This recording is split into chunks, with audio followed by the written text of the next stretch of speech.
नमस्कार, मी संभाजी कांबळे. आपल्या सर्वांचं समता मराठी नेटवर्क या चॅनलमध्ये स्वागत आहे.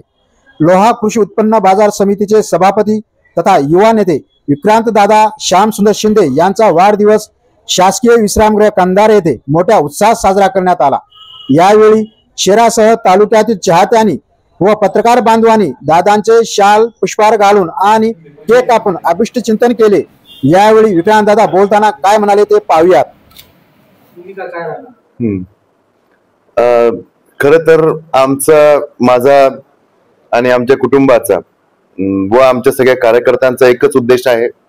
पहिले म्हणजे समाजाची सेवा करणं, लोकांची सेवा करणं, लोकांसाठी कामं करणं. माजी आमदार श्यामसुंदर शिंदे साहेबांच्या कार्यकाळात तुम्ही पाहिलंच असेल, ज्या प्रकारचे रस्ते झाले, डेव्हलपमेंट विकास कामं झाले आणि उपजिल्हा रुग्णालय, PHC वगैरे असे बरेच काही चांगले कामं, विकासाची कामं झालेले आहेत. तर तेच आमचा मूळ उद्देश आणि हेतू आहे. आणि ते करत करत जर लोकांनी आपल्याला संधी दिली काम करण्याची, सेवा करण्याची, सहकार्य करण्याची, तर ते कोणत्याही पद्धतीनं आम्ही त्याला स्वीकारू आणि त्या दिशेनं आम्ही काम करू. स्थानिक स्वराज्य संस्थेच्या निवडणुका आहेत, जवळ ठेवलेल्या आहेत. स्थानिक स्वराज्य संस्थेच्या निवडणुकीच्या माध्यमातून आपण काय उमेदवार उभे टाकणार आहात?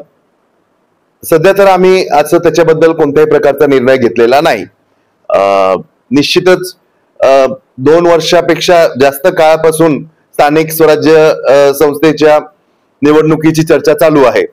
म्हणून जोपर्यंत ती येत नाही किंवा लागत नाही तोपर्यंत त्याच्यावर बोलणं मला योग्य वाटत नाही. पण आमचं कार्य हे नक्कीच चालू राहील. आमचं लोकांशी एक नाळ जुळलेली आहे आणि ती कोणत्याही कारणामुळं आम्ही त्याच्यापासून दूर जाणार नाही. आणि तुमचं जे म्हणणं आहे की स्थानिक स्वराज्य निवडणुका, नक्कीच त्याच्यात आमचं पण योगदान राहीलच. आता ते कोणत्या रूपात राहील, स्वरूपात राहील, त्याच्याबद्दल अजून आम्ही म्हणजे ही एक अर्ली स्टेज आहे आणि त्याच्याबद्दल बोलणं मला योग्य किंवा उचित वाटत नाही. दादा, लोहा कंधार तालुक्यात पूर परिस्थिती निर्माण झाली होती. अनेक मंत्री या ठिकाणी, आमदार मंत्री महोदय या ठिकाणी येऊन गेले, परंतु अद्यापही कोणालाही निधी वगैरे मिळाला नाही, त्यांना सहकार्याची भूमिका झाली नाही. याबद्दल आपण काय सांगणार? आता काही दिवसापूर्वी जी अतिवृष्टी झाली आणि पूर परिस्थिती पूर्ण नांदेड जिल्ह्यात किंवा महाराष्ट्रात बऱ्याच ठिकाणी झाले, ही एक अतिशय दुःखदायक गोष्ट आहे. पण जे महाराष्ट्र राज्य सरकारचा अर्थसंकल्प आहे त्याच्यात भरपूर ठिकाणी फंड्सची, निधीची कमतरता जाणून येत आहे. आता माझ्या ऐकण्यावर तर आहे की लाडकी बहीण योजनेमुळं दुसऱ्या कोणत्याही डिपार्टमेंटमध्ये फंड्सची निधीची पुरवठा करता येत नाहीये, अशी परिस्थिती आहे. राज्य सरकारचा निर्णय आहे, मोठ्या नेत्यांचा निर्णय आहे, जे कॅबिनेट मंत्री आहेत, जे कॅबिनेट चालवतात, मुख्यमंत्री साहेब आहेत. तर आमची तर मागणी आहेच की अतिवृष्टीमुळे ज्या शेतकऱ्यांचं नुकसान झालं आहे, ज्या लोकांचं नुकसान झालंय, त्यांना काहीतरी आर्थिक व सगळ्या पद्धतीची मदत व्हावी. पण शेवटी हा राज्य सरकारचा विषय आहे आणि नक्कीच, निश्चितच आम्ही या विषयाबद्दल आम्ही निवेदन देऊ आणि आपल्या इथं लोहामध्ये आणि कंधारमध्ये निधी व फंड्स उपलब्ध करून देऊ. आपण लोहा कंधार येथील जे आपले कार्यकर्ते आहेत त्यांना आपल्या वाढदिवसाच्या निमित्ताने काय संदेश देणार आहे? मला आमच्या कार्यकर्त्यांना एकच संदेश द्यायचा आहे की आपण सर्व माझ्या सोबत आहात.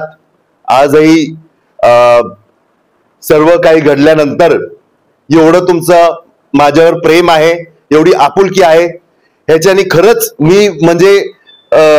मी हादरलो आहे की जे लोक म्हणतात की दुनियादारी आणि दुनियात आणि जीवनात सगळे व्यवहारिक झालेत, पण मला हे बिलकुल इथं कंधारमध्ये येऊन जाणवलेलं नाही.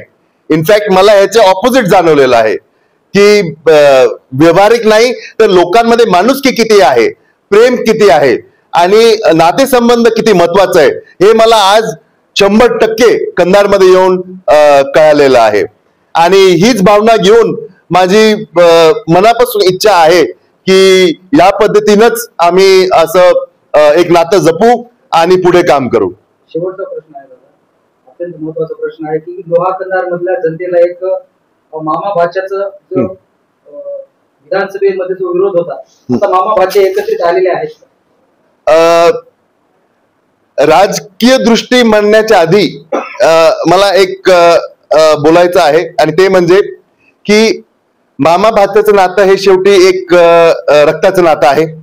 आणि किती झालं तरी माणूस जीवनाच्या अनुभवावरून शिकतो आणि कळून चुकतो की नाते, रक्ताचे नाते, मैत्र्या या सगळ्या खूप खूप खोल असतात. त्याचं एवढं सोपं नसते.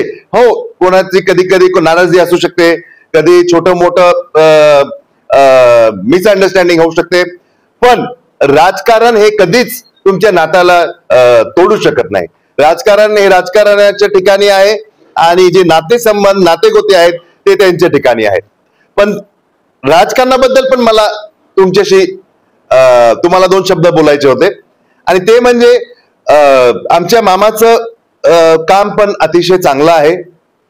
त्यांनी पण लोहा कंधार मतदारसंघाला बरेच वर्ष दिशा दिली आहे, लोकांचं मार्गदर्शन केलेलं आहे.